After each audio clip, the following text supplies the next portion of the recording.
First reading, Acts chapter 12 verse 24 to chapter 13 verse 5.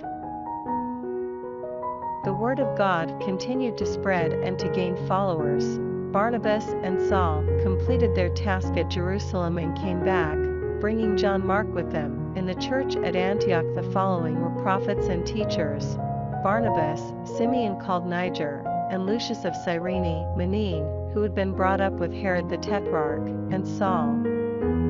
One day while they were offering worship to the Lord and keeping a fast, the Holy Spirit said, "I want Barnabas and Saul set apart for the work to which I have called them." So it was that after fasting and prayer they laid their hands on them and sent them off. So these two, sent on their mission by the Holy Spirit, went down to Seleucia, and from there set sail for Cyprus. They landed at Salamis and proclaimed the word of God in the synagogues of the Jews. John acted as their assistant. Responsorial Psalm, Psalms chapter 67 verse 2 to 3, 5, 6, 8.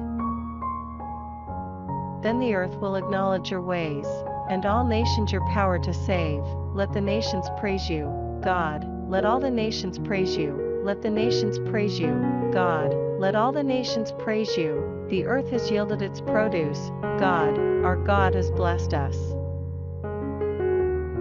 Gospel, John chapter 12 verse 44 to 52. Jesus declared publicly, "Whoever believes in me believes not in me, but in the one who sent me, and whoever sees me, sees the one who sent me. I have come into the world as light, to prevent anyone who believes in me from staying in the dark anymore. If anyone hears my words and does not keep them faithfully, it is not I who shall judge such a person. Since I have come not to judge the world, but to save the world, anyone who rejects me and refuses my words has his judge already. The word itself that I have spoken will be his judge on the last day. For I have not spoken of my own accord, but the Father who sent me commanded me what to say and what to speak, and I know that his commands mean eternal life.